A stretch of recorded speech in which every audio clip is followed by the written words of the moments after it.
Mina stood at the edge of the dusty road, clutching a small bag close to her chest. The morning sun bathed the sleepy town of Norca in gold, but there was nothing warm about the way people stared at her. She had walked this path hundreds of times, yet today it felt different, heavier. Behind her, the cracked gate of her family house groaned shut.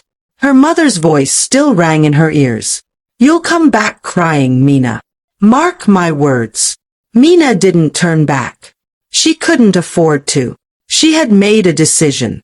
As she walked toward the bus stop, a man selling oranges near the junction waved at her. "Hi, Mina. You day travel?" he asked in their local tongue. She nodded, forcing a smile. "Yes, Papa Caro. I have to go find work in the city." He sighed and shook his head.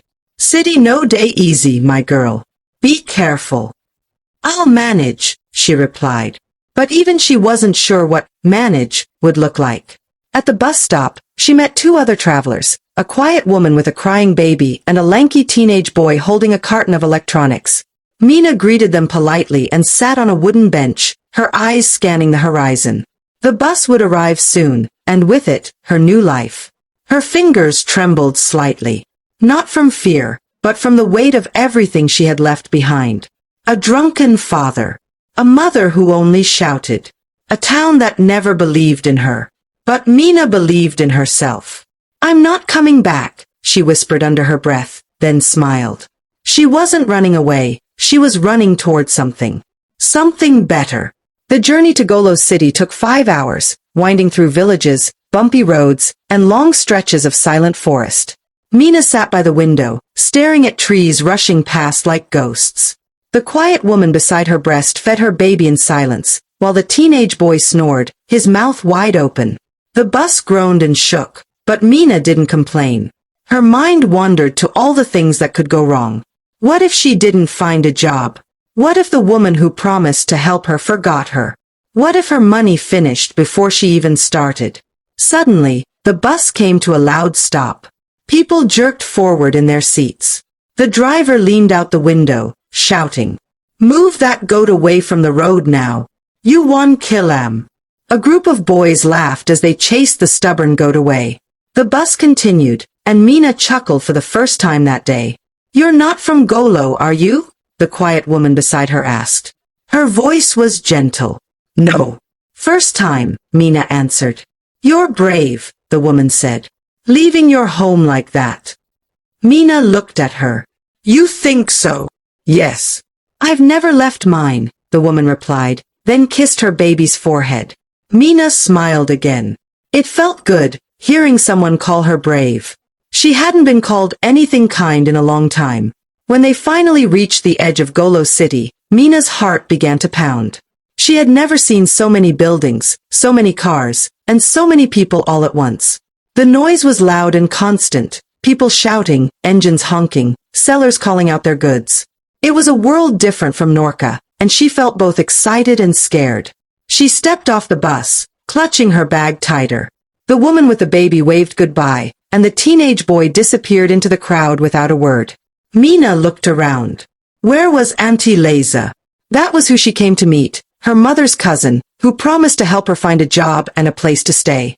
Minutes passed. She checked her small phone. No message. She waited. And waited. An hour later, she sat on a bench beside a tired-looking man and dialed Leza's number again. This time, the phone rang. A woman answered. "Hello, Auntie Leza? It's me, Mina. I just arrived. I'm at the motor park." "Ah, Mina. I thought you were coming next week." "I'm not around, oh. I traveled to Ibado." "What?" "But you said." "I didn't know you meant this week." "I can't help now. Try to find a place and call me later." "I'm busy." The line cut. Mina stared at her phone, stunned. The man beside her looked over. "Problem?" She swallowed hard. "No. I'll be fine." Mina stayed on that bench till dusk. She watched people come and go, families, lovers, workers, beggars. Some laughed, some argued, and others simply moved as if their lives were on fast forward. But she had nowhere to go. Her stomach growled, but she couldn't bring herself to eat the dry bread in her bag. A small girl came to her, holding chewing gum. Auntie, buy now. Just 50 naira. I'm sorry, I don't have money, Mina said softly. The girl looked at her, then left without a word. Mina sighed and leaned back. The city suddenly felt less exciting and more like a giant storm. She had just started this journey and was already alone. Then she heard a voice. You dey find somebody? She turned. A short, round woman with a market apron stood beside her. I see you dey wait since. Who you dey wait for? Mina explained everything, Leiza's change of plans, her long journey, and not knowing where to go. The woman shook her head. That Leiza no try at all. You no even get friend or hotel. No. Come with me. My name na Duma. I get one room. You go manage. Mina blinked. Just like that. The woman smiled. You remind me of my younger sister. City hard o. No be by fine face. Come. Mina hesitated, then stood up. Thank you, ma. Call me Duma. No add ma, again. Duma's room was small, tucked behind a row of cement stalls in the market. It had one bed, a plastic chair, and a kerosene stove. The air smelled like pepper, smoke, and soap, but it was warm and safe. You fit sleep on the floor tonight, Duma said, placing a wrapper down for her. Tomorrow, we go find something for you do. Thank you, Mina said, deeply grateful. God bless you. Na God day bless, Duma replied. Just help me wash pot tomorrow morning. That one no be work. Mina nodded eagerly. Of course. That night, she lay on the wrapper, staring at the ceiling. Roaches crawled in the corner, and loud music played from somewhere nearby. Yet she felt peace. It was strange. She was jobless, stranded, and hungry, but also free. In her dreams, her mother shouted again. You'll fail, Mina. You don't know the city. But Mina woke up smiling. Duma's voice came from outside. Wake up. Sun dawn rise. The next morning, Mina helped Duma wash pots and clean the cooking area. Duma sold pepper soup and yam porridge in the market and had regular customers who greeted her loudly. Some stared at Mina curiously. "Na your daughter?" one man asked. "No," Duma replied. "Na small brave girl way no fear city." Mina blushed. By midday, Duma introduced her to another woman, Asha, who needed help at her roadside salon. "She go pay you small something," Duma said. "At least you go day do something." Asha had sharp eyes and a voice like a whistle. "You sobby braid hair?" "Yes, ma. I mean, Asha," Mina corrected herself quickly. "You go start tomorrow. Come by 8. No come late-o." Mina grinned. "Thank you. Try shine. City no be for weak people." Working at Asha's salon wasn't easy. The first day, Mina's fingers ached from twisting, combing, and sweeping. The city women didn't care where she came from. They just wanted their hair done right. "Aha! My line day bend now. No be this style I show you oh." Asha barked from the side. "You want make customers slap me?"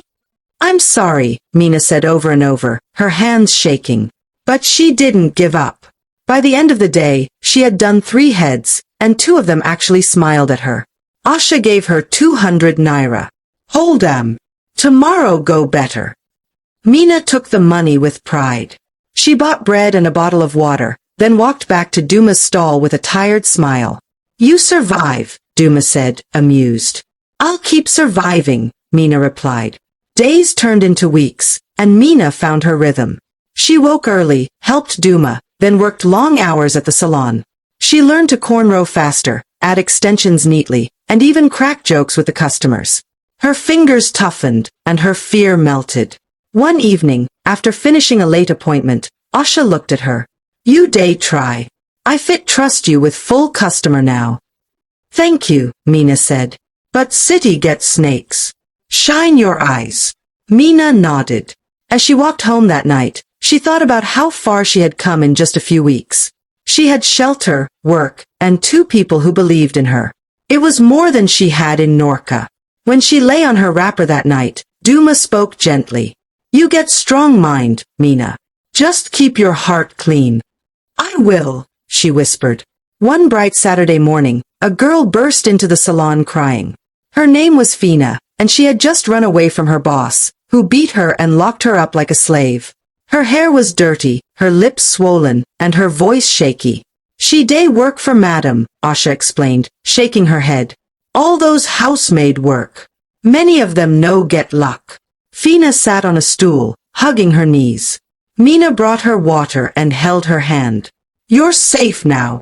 Fina looked up at her. Are you sure? Mina nodded. I was once in your place. Fina's eyes widened. You? Mina smiled. Yes. I know how it feels. That night, Fina followed Mina home to Duma's stall.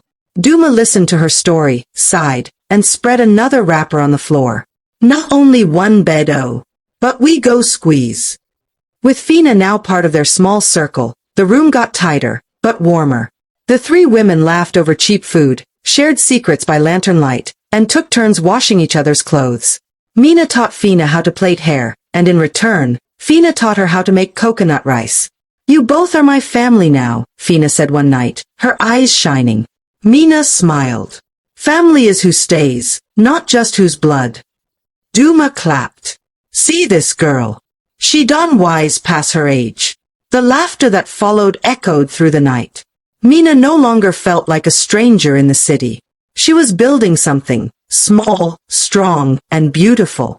The weeks rolled into months, and Mina's name became known in the neighborhood. People would stop by Asha's salon and ask, "Where's that quiet girl with the gentle hands?" Mina always smiled politely and got to work. Her confidence grew with each satisfied customer. One day, Asha handed her a brown envelope. What's this? Mina asked. Your savings. I've been putting something aside for you, Asha said, folding her arms. You've earned it. Mina opened it and gasped. 5,000 naira? You work hard. I'm not wicked, Asha replied, pretending not to smile. Thank you, Mina whispered. She wanted to hug her but held back. That night, she placed the envelope under her wrapper and whispered to Fina, "We're moving forward." A few days later, Duma called a small meeting in the room. She crossed her arms and looked at both girls. You two don't fit in this small space again. You need your own room. Mina's heart dropped. Are you sending us away? No, Duma said quickly. I want to help you find a place. I know one woman way day rent one small room behind her house. Clean place. Safe. You girls are grown now. Fina looked nervous, but Mina squeezed her hand. Let's go see it, Mina said. The next day, they visited the room. It had one window, a mattress, and a tiny bathroom. To them, it looked like a palace. We'll take it, Mina said, handing over her envelope. The day they moved in, Mina and Fina danced around the small room like children. They arranged their few things neatly, lit a candle, and sat on the mattress with wide grins. This is our own, Fina whispered. Mina nodded. No one can lock us in. No one can chase us out. Later that night, they visited Duma and brought her fried bean cakes and a soft drink. You girls are doing well, Duma said, tears forming in her eyes. Just don't forget where you started. We won't, Mina promised. They hugged her tightly, and even Duma allowed herself to cry a little. One Sunday, while walking back from the market, Mina saw a man collapse by the roadside. People passed him by, shaking their heads. Some said, it's drugs, others whispered, maybe he's mad. But Mina ran to him. Sir? Are you okay? She asked, kneeling beside him. The man's eyes fluttered. Water! Mina dropped her basket, pulled out her small bottle, and helped him drink. A few others stopped, watching. You shouldn't touch him, someone warned. He's a human being, Mina replied. Fina ran over with a sachet of water. They helped the man sit up until an Okada man agreed to take him to the clinic. You have a kind heart, the rider told her. Mina didn't think much of it. She just did what felt right. 2 days later, a black car pulled up near the salon. A well-dressed man stepped out and asked for Mina. Me, she said, confused. Yes. You helped my uncle. He told us about you. I'm Deo. Oh. Is he okay? He's fine. He wants to see you. Mina wiped her hands on a towel. Let me tell Asha. She followed him cautiously to the hospital. The man she had helped was sitting up, smiling. My daughter, he said. You're an angel. Mina shook her head, embarrassed. I only helped. Not many people would. He reached into his bag and brought out a white envelope. Please accept this. I own a small factory. We always need good people. If you ever want a different life, come. Mina thanked the man but didn't take the money. I'm not ready to leave the salon yet, she said. But I'll keep your number. He smiled. Then take it for emergencies. Not everyone helps a stranger.